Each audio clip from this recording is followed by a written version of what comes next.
C'est un projet pilote que je suis en train de faire présentement.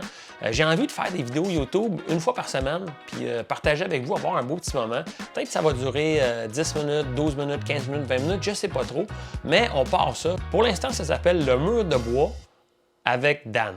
On va parler de hockey. Je sais que parler de hockey, ça va de tout bord, de tout côté. Il y a énormément de monde qui peuvent parler de hockey, mais moi, j'ai envie de parler de hockey avec vous parce que j'ai quand même une bonne tête de hockey. Je suis le hockey depuis que je suis tout petit.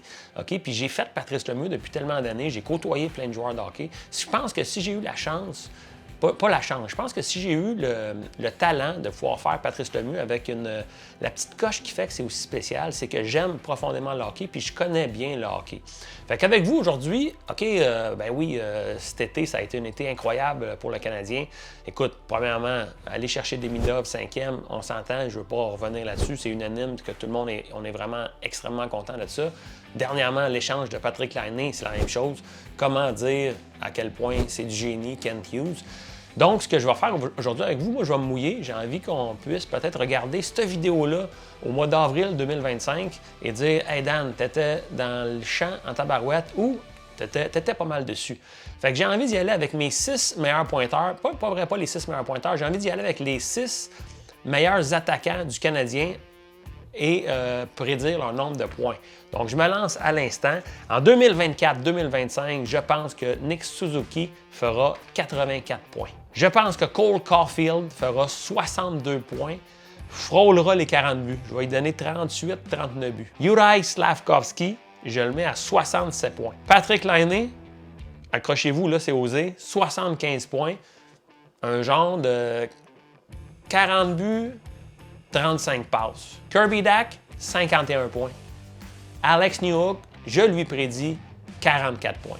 Alors là, êtes-vous d'accord avec mes prédictions? N'êtes-vous pas d'accord? Que vous soyez d'accord ou pas d'accord, on va se souvenir de ça, puis on va repasser un rewind de cette prédiction-là en avril 2025 pour voir où est-ce qu'on en était. Puis mouillez-vous, vous aussi, si vous êtes game de vous mouiller dans les commentaires, mouillez-vous.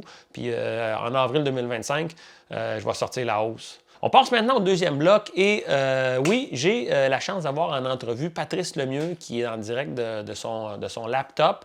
Salut mon Pat! Bien, salut Danny. Merci de m'avoir sur ton émission. Bien content d'être ici. Écoute, tu passes un bel été cet été, Patrice?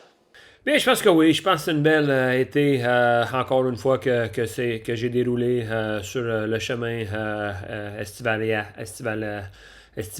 Cette année, la grosse différence, c'est que les enfants continuent leur élévation. Puis Justin, mon jeune, bien, il fait les campements pour les écoles hautes. Les high schools des États-Unis. Alors, c'est beaucoup d'excitement pour moi, pour tout le monde dans l'entourage. Quand ce que tu vois ton proche, Jeannot, devenir un petit peu plus que qu'est-ce que tu pensais qu'il était pour être de. Écoute, Pat, je peux pas passer à côté de toi avec le sujet de l'échange de Patrik Laine. Que penses-tu de l'échange? Que penses-tu du joueur en tant que tel? Est-ce que c'est une bonne acquisition pour les Canadiens? Bien, premièrement, l'échange, je suis pas sûr encore de qu'est-ce que c'est officiel de. Je pense qu'on entend beaucoup parler sur Internet. Il faut vraiment vérifier les sources. Je pense que ça fait quelques jours que peut-être que c'est une rumeur qui se propage. Je sais que des sites l'ont relayé. Est-ce que c'est vrai? On ne le sait pas encore. Alors, j'aime mieux peut-être pas me prononcer sur quelque chose qui n'est pas encore officialisé.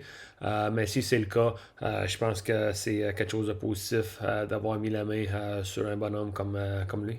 Patrice, selon toi, quels seront les plus gros obstacles que la troupe de Martin Saint-Louis devra faire face cette année? Bien, je pense que c'est sûr, si tu regardes au niveau des stacks, je pense que c'est quelque chose que c'est pas un secret de Ponley Channels. Que quand tu es sur la route, il y a beaucoup plus de distractions. Alors, je pense que c'est des jeunes qui sont au niveau 20 and less, 25, 25, dans ces âges-là. Alors, je pense que les cellules ne sont pas toujours toutes formées. Je pense que quand tu arrives à être un vétéran de la tranche de des gars comme David Savard ou des gars comme un petit peu plus vieux qui ont eu le temps un petit peu de faire du maturin sur eux autres mêmes, bien là, tu vois qu'ils atteignent un un autre niveau. Mais les jeunes sur la route, il faut vraiment que tu sois les deux yeux dans le même trou, focusser sur d'où ce que tu veux être, parce que je pense que c'est les distractions qui pourraient peut-être faire couler l'équipe. Puis on le sait très bien qu'en cumuler les points sur la route, c'est toujours un petit peu plus difficile que dans son choix à l'intérieur de la maison, de sa patinoire natale. Alors, je pense que c'est le point qu'il va falloir qu'on se mette les doigts dessus. Hey Patrice, toujours un plaisir de t'avoir. J'espère qu'on va pouvoir t'avoir toute la saison. Et puis, on va essayer de travailler avec toi le cadrage un peu de ton laptop. Là. C'est mieux d'être bien cadré au milieu. En tout cas, on va travailler ça, inquiète-toi pas. Merci, Il n'y a pas de problème. Merci, on va regarder ça. Puis, je pense qu'il y a des chances qu'on regarde avec des techniciens qui pourront peut-être venir m'assister là-dedans. Parce que moi, présentement, je trouve le cadrage est quand même bien. Mais keep it up. Good job pour ton beau programme. De retour à On se touche le mur de bois. On se le touche. Maintenant, j'ai envie de parler d'un sujet libre parce que vous voyez, moi, je fais ça ici, le bénévole. Hein, je suis ici dans ma chaîne YouTube. J'ai envie de vous parler de ce que j'ai envie de vous parler. Dans le fond, c'est moi qui est aux commandes. On n'a pas aucune équipe technique présentement, sauf moi-même et moi-même, dans le fond, on n'a pas d'équipe technique. Fait que moi, j'ai envie de vous parler de sujets libres comme ça. Puis cette semaine, on commence avec le sujet de la parentalité. OK? Je vais m'ouvrir à vous, je vais vous le dire. Ma blonde, ma conjointe, ma copine est enceinte. Bon, qu'est-ce que j'ai envie de vous parler, moi, de toute façon, c'est mon premier enfant. C'est tout ce qui est autour, les gogos puis les patentes qui viennent avec le fait d'avoir un enfant. Moi puis ma blonde, on ne s'est pas rejoint sur le matériel face à un enfant. Je me suis rendu compte que peut-être que si la nature avait fait en sorte que les hommes comme moi s'accouplaient avec des hommes comme moi, les bébés pourraient peut-être ne pas survivre. Je sais que avoir un enfant, ça risque d'être vraiment quelque chose de vraiment agréable. Puis, tu sais, je pense que il y a beaucoup de monde qui en ont eu, puis il y a beaucoup de monde qui en ont pas eu. Moi, dans mon cas, ça est arrivé, je me suis jamais vraiment senti comme un homme qui avait un besoin d'avoir un enfant. C'est arrivé à un moment donné où Ariane est tombée enceinte, puis ça a concordé avec mon entrée à Big Brother. Puis là, j'ai envie de vous en parler. J'ai jamais vraiment parlé publiquement de cette histoire-là. Ariane a fait un test de grossesse comme le 27 décembre, si je me souviens bien. Puis moi, je rentrais à Big Brother le 4 janvier. Donc, quand même très proche. Et le soir du 27 décembre, on a appris que Ariane était enceinte. Alors là, ça a fait « Oh, OK, on ne s'attendait pas à ça. On n'était pas en train de conceptualiser un enfant de manière... Fait qu'il a fallu qu'on se pose quelques questions, puis bien honnêtement, on ne savait pas ce qu'on allait faire avec ça, parce que ça nous a pris de court un peu. Et moi, je suis rentré à Big Brother avec l'idée qu'on allait qu'on n'allait pas aller de l'avant avec cette grossesse-là. Puis quand tu sais, quand tu es à Big Brother comme ça, ben il y a des situations où la production peut être un peu flexible. Dans le sens où, normalement, là, tu ne peux pas parler, c'est vrai, là, Big Brother, tu ne peux pas parler à aucun conjointe, tu n'as pas un accès à rien. Mais moi, quelques jours avant de rentrer à Big Brother, j'ai appelé la productrice, j'ai dit, voici ma situation.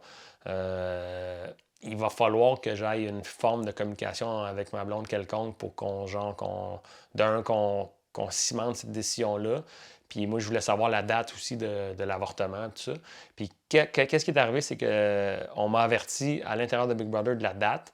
Puis c'est quand j'ai su la date que là, j'ai fait « Non, ça n'arrivera pas, il n'y aura pas d'avortement. » Puis il a fallu que...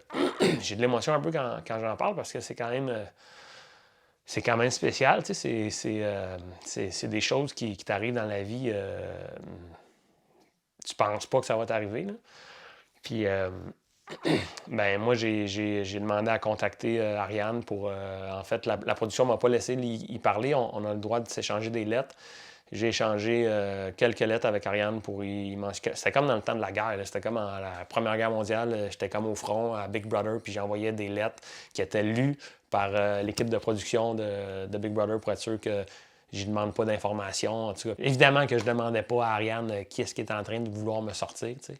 C'était des lettres assez sérieuses. Puis on s'est échangé 2 lettres, puis on a pris la décision, sans même se parler, de garder le bébé. Fait que c'est pour ça qu'il y avait beaucoup...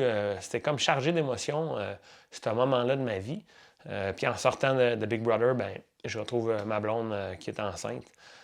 Fait que c'est vraiment une belle histoire. Puis voyez-vous, j'en parle, puis c'est émotif.